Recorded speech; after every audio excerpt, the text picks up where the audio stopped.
Today's Bible reading is 2 Corinthians chapter 11, verses 16 through 33, and Ecclesiastes chapters 10, 11, and 12. 2 Corinthians chapter 11, verses 16 through 33. I repeat, let no one take me for a fool, but if you do, then tolerate me just as you would a fool, so that I may do a little boasting. In this self-confident boasting, I am not talking as the Lord would, but as a fool. Since many are boasting in the way the world does, I too will boast. You gladly put up with fools since you're so wise. In fact, you even put up with anyone who enslaves you or exploits you or takes advantage of you or puts on airs or slaps you in the face. To my shame, I admit that we were too weak for that. Whatever anyone else dares to boast about, I'm speaking as a fool, I also dare to boast about. Are the Hebrews? So am I. Are the Israelites? So am I. Are they Abraham's descendants? So am I. Are they servants of Christ? I'm out of my mind to talk like this. I am more. I have worked much harder, been in prison more frequently, been flogged more severely, and have been exposed to death again and again. 5 times I received from the Jews the 40 lashes minus 1. 3 times I was beaten with rods. Once I was pelted with stones. 3 times I was shipwrecked. I spent a night and a day in the open sea.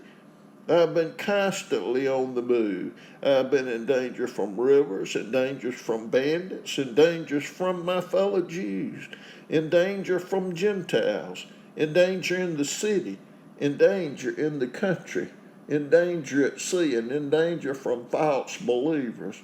I have labored and toiled and have often gone without sleep. I have known hunger and thirst and have often gone without food. I've been cold and naked. Besides everything else, I face daily the pressure of my concern for all the churches. Who is weak, and I do not feel weak. Who is led into sin, and I do not inwardly burn. If I must boast, I will boast of the things that show my weakness. The God and Father of the Lord Jesus, who is to be praised forever, knows that I am not lying. In Damascus, the governor under King Aretas had the city of the Damascenes guarded in order to arrest me. But I was lowered in a basket from a window in the wall and slipped through his hands. Ecclesiastes chapter 10. As dead flies give perfume a bad smell, so a little folly outweighs wisdom and honor.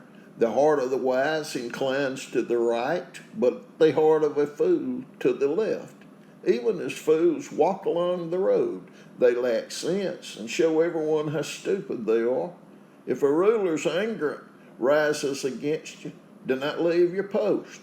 Calmness can lay great offenses to rest.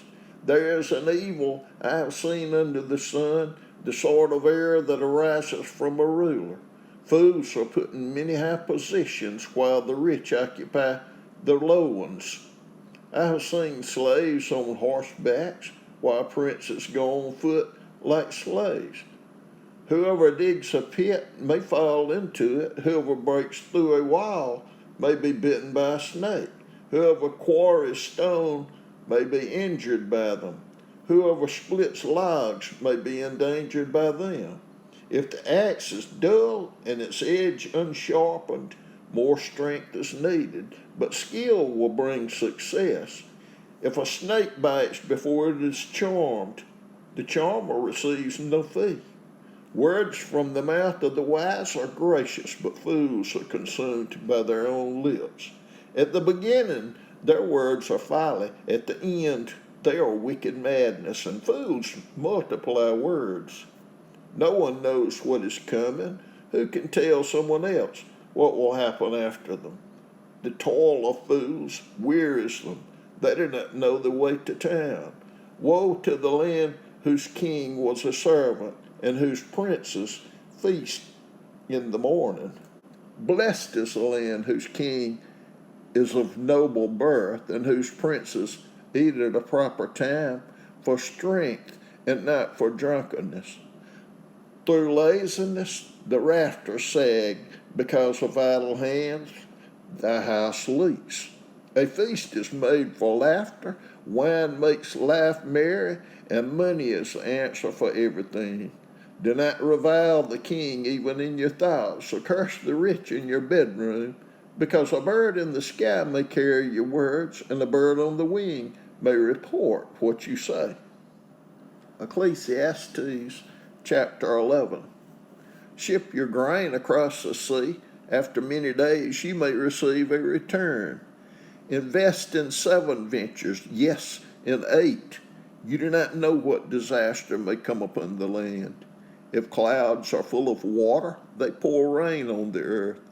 Whether a tree falls to the south or to the north, in the place where it falls, there it will lie. Whoever watches the wind will not plant. Whoever looks at the clouds will not reap. As you do not know the path of the wind, or how the body is formed in a mother's womb, so you cannot understand the work of God, the maker of all things. Sow your seed in the morning, and in the evening let your hands not be idle. For you do not know which will succeed, whether this or that, or whether both will do equally well. Light is sweet, and it pleases the eyes to see the sun. However many years anyone may live, let them enjoy them all. But let them remember the days of darkness, for there will be many. Everything to come is meaningless. You who are young, be happy while you are young. Let your heart give you joy in the days of your youth. Follow the ways of your heart and whatever your eyes see. But know that for all these things, God will bring you into judgment. So then, banish anxiety from your heart and cast off the troubles of your body, for youth and vigor are meaningless. Ecclesiastes chapter 12. Remember your Creator in the days of your youth, before the days of trouble come, and the years approach when you will say, I find no pleasure in them. Before the sun and light, and the moon, and the stars grow dark, and the clouds return after the rain. When the keepers of the house tremble, and the strong men stoop. When the grinders cease, because they are few, and those looking through the windows grow dim. When the doors to the street are closed, and the sound of grinding fades.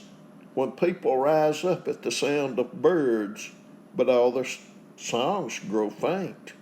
When people are afraid of heights and of dangers in the streets. When the almond tree blossoms, and the grasshopper drags itself along, and desire no longer is stirred.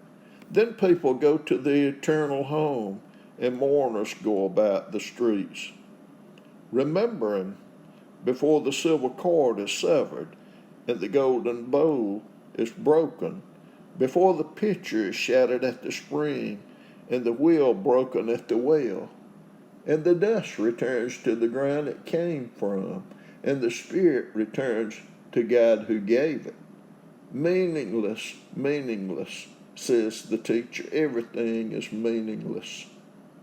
Not only was the teacher wise, but he also imparted knowledge to the people. He pondered and searched out and set in order many proverbs. The teacher searched to find just the right words, and what he wrote was upright and true. The words of the wise are like goads, their collected sayings like firmly embedded nails given by one shepherd. Be warned, my son, of anything in addition to them. Of making many books there is no end, and much study wearies the body. Now all has been heard. Here's the conclusion of the matter. Fear God and keep his commandments, for this is the duty of all mankind. For God will bring every deed into judgment, including every hidden thing whether it is good or evil.